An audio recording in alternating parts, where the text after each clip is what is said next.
Qubit had built the world's smallest airplane. Unfortunately, it was also the world's least successful airplane. It rolled 3 centimeters, honked like a goose, and gently flopped into a pillow. "Excellent landing," announced Qubit. "Now we only need to solve the flying part." So what keeps a giant airplane in the sky? 4 main forces act on an airplane. Weight pulls it toward Earth. Lift acts mostly upward. Thrust pushes it forward. Drag pushes against its motion through the air. During steady, level flight, these forces balance, lift matches weight, and thrust matches drag. Air may look like empty space, but it is made of moving molecules. Air has mass, takes up space, and can push on things. When an airplane moves forward, its wings meet an enormous stream of air. The shape and angle of each wing change how that air flows. Most airplane wings have a curved upper surface, a flatter lower surface, and a slightly tilted angle to the incoming air. Engineers call the angle between the wing and the airflow the angle of attack. Together, the wing's shape and angle help create lift. A wing guides air downward. When the wing pushes air down, the air pushes the wing up. That is Newton's third law. Forces come in interacting pairs. The downward moving wake behind a flying wing is one clear sign that the wing has changed the air's momentum. Pressure matters too. Flowing air creates a pressure pattern around the wing. Pressure is usually lower over much of the top surface and higher beneath the wing. The difference produces an upward force. The pressure pattern and the downward turning of air are two connected ways of describing the same lift-producing interaction. You may hear that air traveling over the top must meet the air underneath at the back of the wing. It does not. Air parcels separated at the front do not have a reunion appointment. Real airflow depends on the wing's shape, angle, speed, viscosity, and the way air sticks to and moves along the surface. Qubit tested a safe paper glider. Folded carefully, it moved forward and guided air around its wings.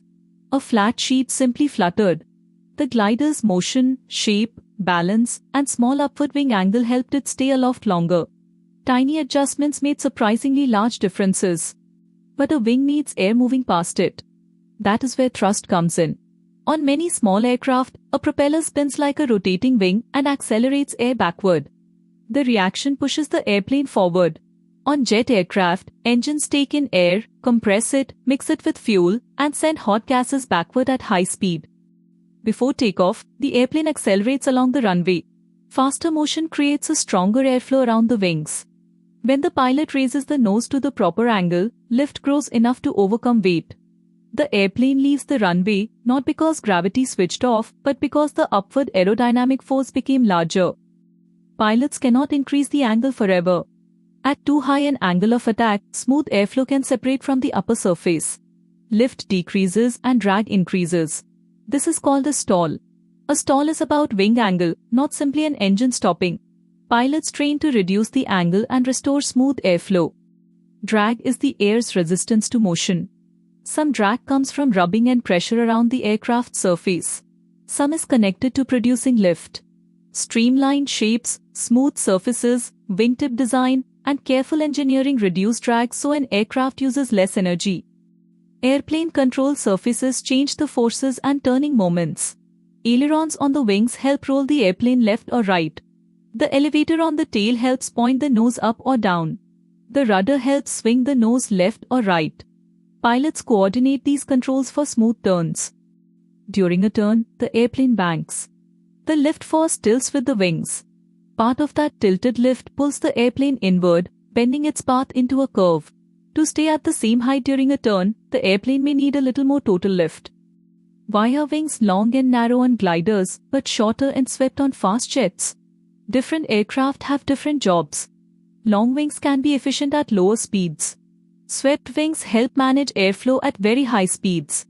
Cargo planes, stunt planes, airliners, and gliders are shaped for different combinations of speed, weight, range, and maneuverability.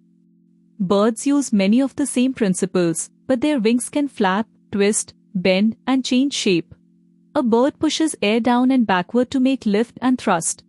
Feathers adjust automatically, and the tail helps steer. Airplanes borrow ideas from nature, but engineers solve the problems with structures, engines, and controls. What happens when engines become quieter during landing? The airplane does not instantly fall. It can glide, trading height for forward motion while the wings continue making lift. Pilots lower flaps to reshape the wing, increasing lift and drag at slower speeds. Landing gear and brakes then help the aircraft roll safely to a stop. Qubit rebuilt the tiny airplane. The wings were balanced, the angle was sensible, and the rubber band propeller produced thrust. It rolled, lifted, circled the lab once, and landed perfectly in the snack bowl. 4 forces cheered Qubit. And 1 emergency pretzel runway. Flight detective recap. Weight pulls down. Lift comes from the wing's pressure pattern and its downward push on air. Thrust moves the airplane through the air. Drag resists that motion. Change the speed, shape, or angle, and the forces change too. So a giant airplane does not float by magic. It flies because its engines, wings, body, and controls work together to manage moving air. The next time you see an airplane overhead, imagine the invisible river of air curling around its wings and Qubit politely asking the pretzels to clear the runway.